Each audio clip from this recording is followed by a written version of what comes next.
ನಮಸ್ಕಾರ. ನಮಸ್ಕಾರ. ಜೈ ಹಿಂದ್, ಜೈ ಕರ್ನಾಟಕ, ಜೈ ಕಾಂಗ್ರೆಸ್. ನಮ್ಮನ್ನು ಉದ್ದೇಶಿಸಿ ಮಾತನಾಡಿದಂತಹ ಶ್ರೀ ಸಿದ್ದರಾಮಯ್ಯ ಸರ್ ಅವರಿಗೆ ಧನ್ಯವಾದಗಳು. ಇದೀಗ ನಮ್ಮ ಸಭೆಗೆ ಆಗಮಿಸಿದ್ದಾರೆ the most sensible, the most democratic, the most energetic, ಒಂದು ಯುವ ಶಕ್ತಿಯ ರೂಪಕವಾದಂತಹ ಪ್ರಿಯಾಂಕಾ ಗಾಂಧಿರವರು ದಾವಣಗೆರೆಯ ಈ ಸಭೆಗೆ ಆಗಮಿಸಿದ್ದಾರೆ. ನಮ್ಮೆಲ್ಲ ಜನತೆ ಎದ್ದು ನಿಂತವರಿಗೆ ಜಯಘೋಷವನ್ನು ಹಾಕುವುದರ ಮೂಲಕ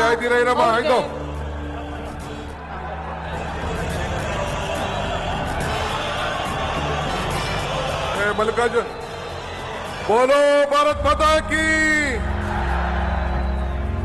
सोनिया गांधी की, राहुल गांधी की, मल्लिकार्जुन खड़गे की, प्रियंका गांधी की, सिद्धरामैया की.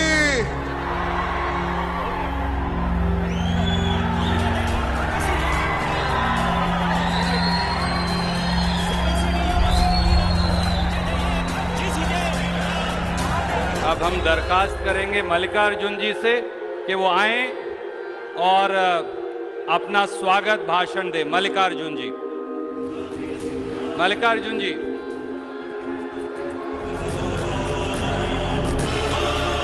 मल्लिकार्जुन जी आइए, लेकर आओ.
मल्लिकार्जुन जी आइए और उसके बाद फिर आदरणीय प्रियंका जी अपनी बात कहेंगी.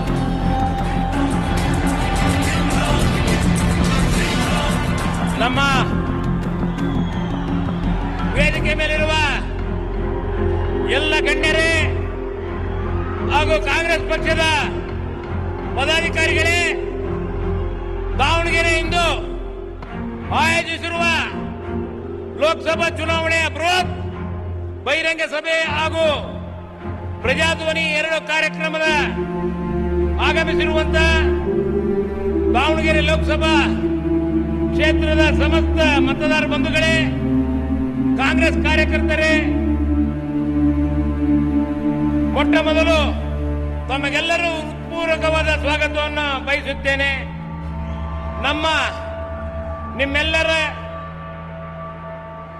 ನಿಮ್ಮನ್ನೆಲ್ಲರನ್ನು ನೋಡಲು, ಈ ಮೂಲಕ ಮತಯಾಚನೆ ಮಾಡಲು ಇಂದಿರಾ ಗಾಂಧಿ ಅವರ ಮೊಮ್ಮಗಳು ಹಾಗೂ ಸ್ಟೇಟ್ ಅವರ ಹಾಗೆಯೇ ಇರುವ ಡೈನಮಿಕ್ ಮಹಿಳೆ, ಎಐಸಿಸಿ ಪ್ರಧಾನ ಕಾರ್ಯದರ್ಶಿಯಾದಂತ ಶ್ರೀಮತಿ ಪ್ರಿಯಾಂಕಾ ಗಾಂಧಿ ಅವರು ಬಂದಿದ್ದಾರೆ. ದೇಶದಲ್ಲೆಲ್ಲ ಹೊಸ ಸಂಚಲನ ಮೂಡಿಸಿರುವ ಪ್ರಿಯಾಂಕಾ ಗಾಂಧೀಜಿ ಅವರಿಗೆ ನಿಮ್ಮೆಲ್ಲರ ಹೃತ್ಪೂರ್ವಕವಾದ ಸ್ವಾಗತ ಬಯಸುತ್ತೇನೆ. ನಮ್ಮ ನೆಚ್ಚಿನ ನಾಯಕರಾದಂತ ರಾಹುಲ್ ಗಾಂಧೀಜಿ ಅವರ ದೇಶದ ಪ್ರಜಾಪ್ರಭುತ್ವವನ್ನು, ಸಂವಿಧಾನವನ್ನು ರಕ್ಷಿಸೋಸ್ಕರ ತಮ್ಮನ್ನು ತಾವು ಅರ್ಪಿಸಿಕೊಂಡಿರುತ್ತಾರೆ. ಈ ದೇಶದ ಐಕ್ಯತೆ, ಸಂವಿಧಾನ ರಕ್ಷಣೆಗೋಸ್ಕರ ಭಾರತ ದೇಶದ ಭರತ್ ಜೋಡೋ ಯಾತ್ರೆಯನ್ನು ಐತಿಹಾಸಿಕ ಆಂದೋಲನವನ್ನಾಗಿ ಭಾರತ ದೇಶದ